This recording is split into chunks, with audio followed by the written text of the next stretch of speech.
Bismillahirrahmanirrahim. Assalamualaikum warahmatullahi wabarakatuh. Waalaikumsalam warahmatullahi wabarakatuh. Selamat datang di channel Sahabat Ais. Hari ini saya bersilaturahmi di sekolah SD Al Abidin yang bertemu dengan Pak atau Kak? Kak. Oh Kak Arno. Ya, tepatnya Kak Arno Schwarzenegger. Wis. Arno suasana segar. Iya, boleh. Hari ini kita akan ngobrolin tentang bagaimana menjadi pekerjaan atau mungkin jadi orang yang bisa berkisah gitu, ataupun nanti kita bisa bagaimana sih caranya itu berkisah ataupun bercerita atau berdongeng, atau jangan-jangan itu semua itu beda cerita ataupun dongeng ataupun berkisah. Nanti kita akan dengarkan dan langsung dengan Kak Arno. Nah, jangan lupa hari ini di Laji Jateng mengadakan bantuan air bersih dan juga bantuan yang terdampak di daerah Sukabumi. Nah, bagi teman-teman yang ingin ikut berdonasi ataupun ingin membantu, nanti silahkan langsung, kami menyediakan rekeningnya di bagian deskripsi dan ada nomor konfirmasinya. Langsung saja kita sapa untuk Kak Arno. Assalamualaikum Kak Arno. Waalaikumsalam warahmatullahi wabarakatuh. Ya. Mana kabarnya ini? Alhamdulillah baik. Alhamdulillah baik. Luar biasa. Allahu Akbar. Ya. Ini aktivitas full dongeng atau ada kerjaan lain? Ya, ngajar lah. Pengajar. Jadi SD Al Abidin ini. Iya. Guru utama atau Guru pelajaran. guru pelajaran? Ngajar Al-Quran. Pengajar Al-Quran. Tahfidz sama tilawah. Oh, tidak. Bahasa Arab enggak? Bahasa Arab sudah ada guru yang lain. Oh, udah ada yang lain. Oh ya. Nah, kalau ngomong soal berkisah tadi, udah berapa lama sih untuk jadi, kalau berkisah sama dongeng? Beda itu. Oh, beda. Beda. Tekniknya beda, materinya beda, dan ininya sumbernya juga beda nanti. Gitu. Ya. Kalau dari tadi yang udah berapa lama? Kalau saya mulai mendongeng awalnya itu atau berkisah itu sejak saya masuk ke sini. Masuk ke SD? Ya, 2015. 2015. Ya, saya ketika masuk ke sini itu saya itu mengamati guru-guru yang lain ketika mengajar. Mereka mengajarnya itu biasanya diawali dengan bercerita dulu. Gurunya bercerita, setelah terkondisikan anaknya baru dikasih pelajaran. Nah, itu kadang yang mengasihkan di situ. Dan saya mulai belajar di situ bagaimana berbicara kepada anak-anak mimik kita, termasuk pilihan kosakata, itu saya belajar di situ. Dan ada kesempatan saya ngajar, saya awali dengan bercerita. Kadang kala saya ngomong apa gitu, anak tertawa, loh ternyata lucu ya. Atau saya melakukan gerakan apa gitu, ekspresi apa itu, menurut saya itu tidak lucu biasa gitu. Bagi anak-anak itu, ternyata lucu ya. Nah, di situ kadang kemudian saya mengumpulkan hal-hal yang membuat anak itu senang. Saya kumpulkan, saya pelajari terus. Dan ada kesempatan, ada lomba-lomba mendongeng gitu. Anak-anak lomba mendongeng, saya antar. Saya diminta untuk mengantarkan. Kemudian biasanya kan habis lomba gitu, jurinya ngasih tahu, gini loh tip mendongeng, atau gini tip berkisah. Saya di situ saya amati, oh begitu. Kemudian saya praktekkan. Saya amati, saya praktekkan begitu. Termasuk itu menirukan suara-suara itu. Suara yang aneh-aneh, burung-burung itu, yang atau yang unik, aneh-aneh. ya seperti hewan, kendaraan. Saya tuh belajar otodidak. Saya ketika berjalan atau ketika itu mencoba-coba suara-suara itu. Pada awalnya nggak bisa, dicoba, dan akhirnya bisa. Oh, dapat gitu. Sejak 2014. Kemudian kalau menjadi pendongeng atau seorang juru kisah yang diundang untuk ngisi gitu sejak tahun 2018. Butuh 3 tahun. 3 tahun. Karena akhir 2017 itu ada lomba berkisah se-Solo Raya yang diselenggarakan salah satu TK swasta di Karanganyar. Saat itu jurinya Kak Bimo. Kenal Kak Bimo nggih? Tahu. Di situ saya pelajari apa sih maunya Kak Bimo itu gimana Kak Bimo itu ketika berkisah atau mendongeng itu saya pelajari karakteristiknya Kak Bimo. Nah, itu saya pelajari, oh Kak Bimo itu karakternya begini, kalau berkisah begini, saya pelajari itu. Kemudian saya praktekkan, saya belajar. Pas lomba itu akhirnya saya dapat juara 1, alhamdulillah. Lomba pertama padahal. Lomba pertama Langsung juara 1. langsung juara 1. Masya Allah. Sejak itu saya sama Kak Bimo dekat. Ya, Kak Bimo juga diundang ke Al-Bidin. Dan saya ketemu juga, akhirnya kita jadi teman dekat gitu. Kemudian saya dimasukkan ke salah satu perkumpulan atau komunitas berkisah di Solo Raya. Itu. Kemudian kita juga pernah sama Kak Bima itu, kalau nggak salah tahun 2018 kalau nggak salah, itu mengadakan roadshow berkisah di Gunung Kidul sama Kak Bimo dan teman-temannya, nasional itu saat itu. Saya sangat senang sekali karena saya bisa bertemu dengan para juru kisah senior. Masya Allah. Saat itu saya mulai terus belajar sampai sekarang terus belajar. Berarti tahun sekitar 2015 ke 17 ya? 17 atau 18 sebelum diundang itu? 2017. Itu pernah ikut komunitas gitu enggak? Atau emang ya itu tadi belajar otodidak sendiri, kayak ngelihat mungkin para pendongeng lain mungkin gitu? Iya, ya pastilah. Jadi ketika melihat guru dan coba saya lihat di YouTube itu, gimana sih cara mendongeng itu atau berkisah itu, saya lihat itu para senior ketika dia berkisah, oh begitu, kemudian saya belajar ya di situ. Gitu. Terus kalau selama ini kan jadi seorang juru kisah, istilahnya apa? Ya, juru kisah boleh. Juru kisah, pendongeng ya? Iya, pendongeng atau juru kisah boleh. Itu kan berarti ada jadi guru di Al-Abidin sama jadi pendongeng. Nah, dari dua itu pernah nggak saling tubrukan atau harus mengalah salah satu itu? Pernah itu. Jadi ketika saya ada jadwal mengajar gitu, kemudian ada juga permintaan untuk mengisi di SD lain atau di tempat lain gitu. Nah, di situ gimana ya ini? Itu dari himbauan kepala sekolah juga ketika ada jam kosong kita bolehlah untuk keluar, nggak apa-apa kalau jam kosong nggak mengajar gitu. Ya kadang-kala itu benturan seperti itu. Kadang kan kita ngajarnya ada 3 orang dulu atau tim, guru keluar kan ada timnya, ada 1 atau 2 gitu. Ya kadang-kala saya izin. Jadi tolong ya, asal kasih tugas nih, saya mau ngisi sebentar di sini, nanti kembali lagi sebentar. Untuk itu kadang-kala ya, wah nggak bisa ini, saya ngajar ini. Kalau jam, kadang kita negosiasi. Kalau pas hari libur gimana, seperti itu. Pas nggak saya ngajar gimana, jadi gitu. Kadang seperti itu. Jadi kondisional. Kalau sekarang masih tim atau cuma jenengan seorang yang di sini? Di sini kita punya tim sekarang. Sudah ada timnya? Sudah timnya, tim juga. Forum Juru Kisah Al-Abidin. Ada sendiri? Iya. Itu biasanya kita diundang itu pas untuk bulan-bulan Ramadan biasanya. Kan banyak permintaan untuk misi di TPA gitu, kita bagi-bagilah siapa yang ke TPA ini, TPA itu gitu. Nah, jadi gitu. Itu rata-rata yang undang berarti untuk orang tua wali murid biasanya. Wali murid. Gurunya sendirilah. Biasanya gitu. Terus untuk tadi yang untuk berkisah yang di pas waktu mengajar itu setiap hari diterapkan atau emang hanya pas ada diundang di luar tadi untuk berkisahnya? Berkisahnya kita berkisah itu biasanya setiap mau ngawali pelajaran kalau di kelas. Biasanya kalau kita masuk kelas itu, Ustadz bercerita dulu, Ustadz cerita dulu dong. Nah, biasanya gitu, cerita dulu. Ya biasanya gitu. Oke, kita cerita. Nanti habis cerita pelajaran baru dimulai. Kita kondisikan dulu, anak-anak sudah domblong gini ya, kadang tertawa, sudah terkondisikan, baru kita kasih pelajaran. Jadi gitu. Jadi memang efektif ketika kita menjadikan berkisah itu dalam metode pembelajaran juga.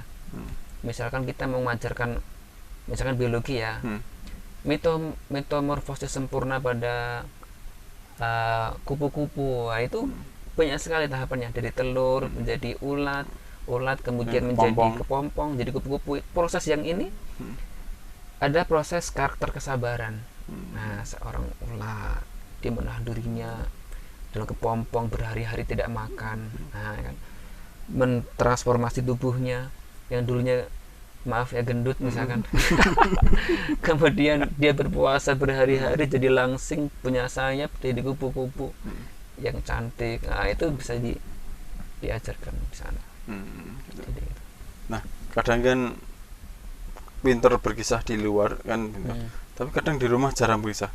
iya Gitu. betul. Nah, jenengan seperti itu atau dua-duanya tetap berkisah? Nah, ya kadang-kadang kita saya berusaha untuk seimbang. Pernah anak saya tuh nangis, waduh nangis gimana ya, wah, saya mencoba untuk mengeluarkan suara-suara unik. Anak yang nangis tadi, anak saya nangis tiba-tiba diam, malah tertawa. Malah tertawa gitu. Wih, oh ya, ada suara ini, ada suara ayam mana nak? Abi.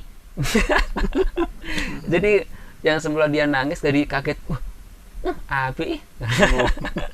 Jadi nggak jadi menangis. Kadang ada sampai tantrum, nangis, kejer gitu. Wah gimana ya, adik, Abi punya cerita. Ceritanya begini. Nah, saya cerita, nangisnya jadi berhenti. Nah, jadi bilang gitu, ya berarti berhasil nih. Bahkan ketika anak saya masih bayi itu kan nangis tuh, nggak mungkin diceritain itu. Betul. Saya di sampingnya mengeluarkan suara-suara unik di situ. Adik,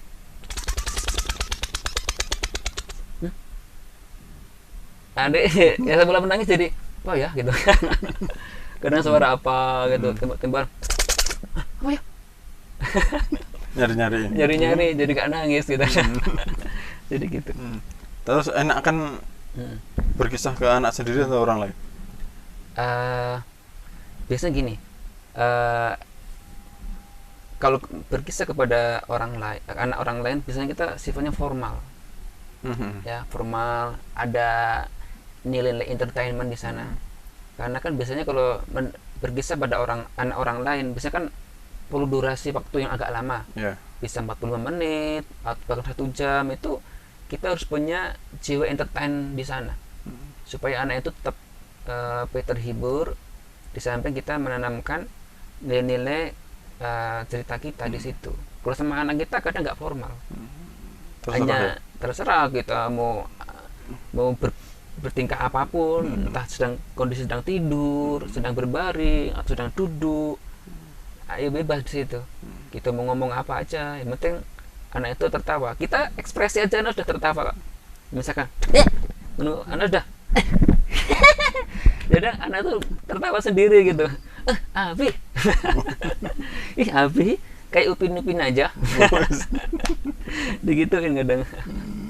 Pernah nggak kalau anaknya sendiri sampai bosan itu, atau mungkin pas waktu berkisah tempat lain, wah cerita ini baik. Kadang-kala ini kalau saya kan saya bercerita ke tempat diundang itu kan kadang-kadang anak saya ajak itu. Anak saya cuma memperhatikan saya gini, dia nggak ada ekspresi gitu. Ketika anak-anak yang lain itu pada tertawa, dia diamin liatin Abi terus gini. Kalau di rumah itu anak-anak itu malah, Abi cerita dong Bi, ceritain lagi dong. Kadang gitu. Kadang saya dikasih buku, Bi ceritain dong Bi, suruh bacain, suruh ceritain. Terus kadang-kadang gini, anak-anak coba Abi mau cerita, nanti dikoreksi ya. Si Abi, wah Abi kurang begini. Mau jadi juri? Iya. Oh ya siap. Umur berapa ini? Ada yang umur kelas 4 ya, kelas 4 sama kelas 2. Kelas 4 sama kelas 2, yang ketiga itu umur 2,5 tahun, yang bertiga 2,5 tahun. Jadi gitu. Ketika sebelum tampil ke anaknya dulu. Iya. Kadang gitu. Terus tadi kan bilangnya berkisah sama berdongeng itu kan beda. Iya, bedanya itu man? Bedanya pada dari isinya, dari tekniknya juga berbeda, termasuk pembawaannya juga berbeda. Kalau saya mendongeng dulu ya. Kalau mendongeng itu kan cerita khayalan atau imajinasi atau cerita yang tidak nyata, seperti itu. Nah itu biasanya ada fabel kayak gitu ya, ada mitos dan sebagainya, itu dongeng. Jadi seperti itu. Dan biasanya ya itu penampilannya juga beda, tekniknya juga berbeda. Kalau mendongeng tekniknya bebas, kita mau menyuarakan sapi bisa ngomong, anak-anak, sapi bisa ngomong, nggak apa-apa dongeng. Nah itu, jadi imajinasinya bahkan sampai liar imajinasinya. Ada kupu-kupu, kupunya bisa ngomong misalkan itu, sampai berimajinasi yang luar biasa seperti itu. Dan tekniknya juga beda seperti itu. Dan sumbernya juga bebas, entah itu valid dan tidak valid, penting sampaikan aja. Buat sendiri berarti boleh? Boleh. Buat sendiri juga boleh. Nah, cuma kadang-kadang seperti ini, apa itu, mendongeng ada batasannya. Terutama kita seorang muslim, kita tidak boleh mendongeng apa adanya yang ada di sumber. Ada kala isi dongeng itu mengandung nilai-nilai takhayul atau mengandung nilai syirik, mengandung nilai-nilai yang sadisme.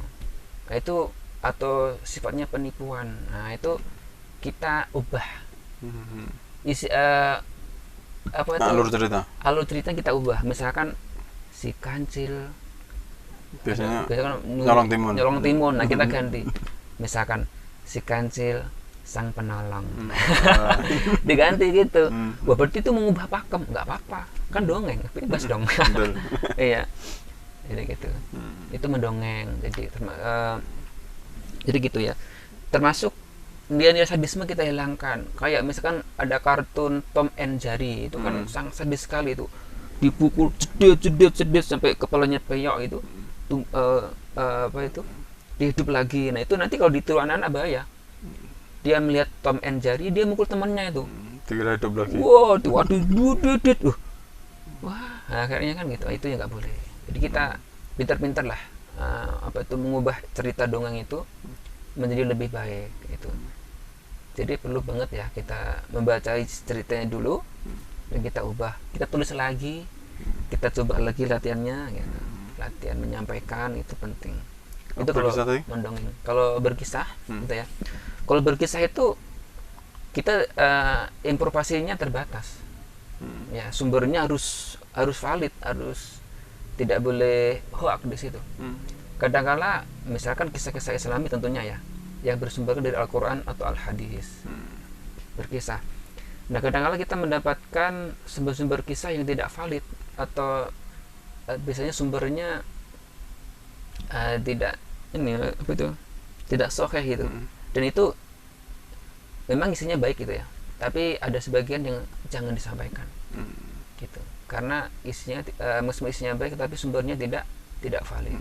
Jadi seperti itu, sumber rujukannya harus betul. Misalkan kisah Daud itu kan di Al-Quran ada. Berkisah, terus kemudian ketika berkisah itu berbeda dengan mendongeng. Ketika berkisah ada tokoh-tokoh yang tidak boleh kita tokohkan. Misalkan di situ ada Allah, ada Rasulullah, ada malaikat. Kita tidak boleh sembarang mempraktekkan. Misalkan suara Allah, "Hai Musa." Memang Allah suaranya begitu? Nah, itu yang dilarang dalam berkisah. Tidak boleh Nabi Muhammad berjalan-jalan di padang pasir. Oh, nggak boleh. Kita mempraktekkan, menirukan suara Rasulullah, itu juga dilarang dalam berkisah. Terus bagaimana dong kalau kita ingin menceritakan Allah, ingin menceritakan Rasulullah? Kita sampaikan dalam bentuk narasi. Jadi bukan ditokohkan, tapi dalam bentuk narasi. Nah, suaranya datar gitu. Ya, suara narasi. Misalkan Allah telah berfirman dalam surat ini disampaikan. Rasulullah bersabda disampaikan dengan suara narasi, bukan suara tokoh, bukan beda loh. Nah, seperti itu. Dan tidak boleh kita praktikkan. Memang Nabi Muhammad begitu jalannya. Apalagi dibuat goyonan, itu nggak boleh. tokoh-tokoh yang dimuliakan ya, kecuali kalau tokoh-tokoh yang yang tidak dikhawatirkan untuk dikultuskan. Misalkan para sahabat boleh kita mempraktekkan Abu Bakar, kita mempraktekkan Umar bin Khattab, itu boleh kan. Ketika digambar pun juga boleh tuh, Umar digambar boleh kan. Tapi kan Rasul nggak boleh digambar tuh, digambar aja nggak boleh, apalagi dipraktekkan, ditokohkan seperti itu. Apalagi kita mempraktekkan Allah nah, itu yang dilarang. Nah itu kadang-kala hal-hal yang kadang-kala para pengisah tidak menyadarinya di situ. Yang kadang jadi sering catatan. Kadang-kala seperti itu. Terus waktu pandemi ini kan anak-anak kan di rumah ya. Kalau kadang orang tua kan sudah bosan anak-anak mau diapain gitu. Nah, ada enggak tips untuk orang tua agar biar bisa berkisah ke anaknya ataupun berdongeng? Oh ya. Jadi berkisah atau mendongeng itu sesuai dengan kalau orang ekonomi pangsa pasarnya, sesuai dengan targetnya. Kalau atau sesuai dengan ininya makomnya. Kalau makomnya itu tidak profesional, artinya ya hanya sekedar bercerita, ya kita bercerita semua orang bisa. Ketika teman sama teman ketemu bercerita, itu kan asik gitu. Di pasar orang ngobrol gosip kan menarik itu, tanpa dia ngubah suara dan sebagainya, tanpa berekspresi yang luar biasa. Atau seorang dai atau seorang khotib ketika dia menyampaikan khotibnya, para jamaah pasti suka ketika para khotib itu ada nilai kisah di situ. Dia dengerin gitu. Nah, kan gitu. Tapi kalau selain kisah biasanya agak ngantuk-ngantuk gitu. Jadi memang berkisah atau bercerita itu sangat disukai hampir semua orang suka mendengarkan cerita. Apalagi ibu-ibu suka gosip, suka dengerin cerita. Kan gitu. Jadi semua orang sebenarnya bisa bercerita, tergantung konteksnya di mana dia bercerita. Bercerita dalam konteks profesional di hadapan banyak anak, kemudian ada durasi waktu, itu berbeda dengan ketika kita bercerita di hadapan anak kita sendiri, hanya perlu waktu sekian menit ya kan, dan waktunya bebas, bisa makan, bisa minum ya, bisa lari-larian, bisa loncat-loncat sebebas kita. Itu berbeda. Kalau seperti itu orang tua ketika di rumah ketika masa pandemi ya bercerita aja bebas. Nak tak ceritain lo nak, misalkan sapi ini sekilas telu misalkan, bebas nggak ada mau sapi itu telu bu, kan dia ini kok isi pincang loh. Lah kok pincang kenapa bu? Kesandung korengan terus dipotong sama dokter. Nah ini kan biasa itu. Jadi ada tetap ada unsur apa, mengapa, bagaimana, itu anak akan bertanya-tanya di situ. Itu sudah ada unsur cerita di situ. Dan cerita tidak harus kisah para nabi atau dongeng, cerita-cerita keseharian juga bisa, dengan mengambil inspirasi dari Indonesia, dari Islam. Itu bisa, misalkan kejujuran, kita bercerita tentang kejujuran misalkan, enak tak kasih tahu apa bu, nah itu ya cerita itu. Misalkan ya, ibu dulu tuh baca buku anak-anak, isinya bagus banget kok. Ceritanya bu, wah anak seorang anak misalnya itu ya, terus masuk di sana kita cerita-ceritanya, dan itu tidak perlu mengubah suara yang memang belum bisa, misalkan suara orang tua, suara anak, suara laki-laki, suara perempuan. Kalau belum bisa ya cerita aja, cerita apa adanya di situ. Anak itu sudah senang kok mendengar cerita yang mengalir itu ya, alamiah dari ibunya gitu, seperti itu. Tapi ya perlu belajar juga. Kadang anak juga bosan kalau cerita itu lagi. Biasanya kalau kita mengandalkan isi cerita, maka kita mainnya ya ceritanya harus diganti. Nah, ini sudah saya sampaikan, maka di cerita yang lainnya anak akan berpikir apa ya cerita berikutnya yang lainnya ya, dia ingin tahu yang berbeda gitu.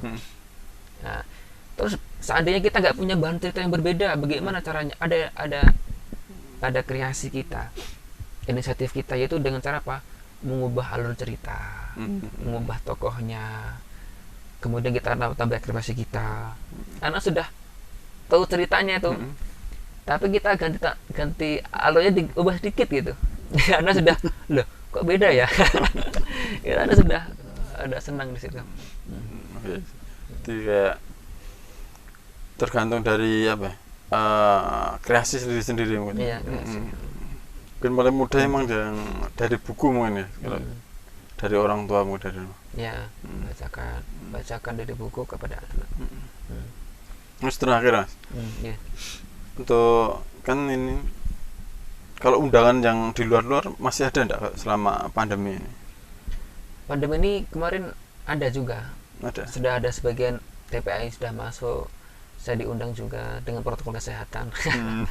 Pakai masker itu undangannya. Kalau saya nggak pakai masker, anak-anak yang pakai ini, yang pakai masker.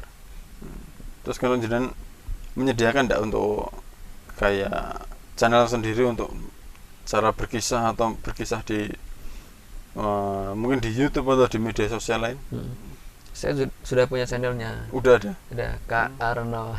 Oh. Di situ ada saya ada mendongeng di situ dan juga ada berkisahnya. Nanti bisa dibedain lah. Kalau mendongeng itu seperti ini, kalau berkisah seperti ini. Gitu. Dan saya ini juga insya Allah akan membuat buku tentang mahir berkisah. Insya Allah ada akan ya bisa bisa terbit insya Allah. Enggak. Ya mungkin itu tadi kita ngobrol-ngobrol soal berkisah dan berdongeng dari seorang Kak Arno yang sudah malang melintang selama 5 tahun. Ya. Prosesnya itu ya cukup lama kalau tidak bisa kita emang tadi kayak cerita kalau awal itu mungkin kita bisa mungkin dari rumah bisa dari membaca atau mungkin dari cerita-cerita yang lain itu, tapi kalau ini yang menjadi seperti profesional seperti Kak Arno kayak perlu belajar lagi ya. Belajar ya. Nah itu terima kasih waktunya untuk Kak Arno sudah meluangkan waktu, dan terima kasih juga teman-teman sudah menonton, dan jangan lupa subscribe, like serta komentarnya, dan jangan lupa juga share teman-temannya. Saya ingatkan kembali lagi kalau dari teman-teman semua ingin membantu saudara-saudara kita yang kekeringan, yang sekarang paling parah. Kemarin kita ada di daerah memang sangat membutuhkan sekali, daerah Sragen, Wonogiri, dan juga Boyolali. Tapi di daerah Jawa Tengah sendiri juga masih banyak titik-titik untuk kekeringan. Silakan bisa dikirim transfer, untuk nomor rekeningnya ada di deskripsi. Nanti silahkan konfirmasi. Terima kasih dari saya. Wassalamualaikum warahmatullahi wabarakatuh. Waalaikumsalam warahmatullahi wabarakatuh. Okay.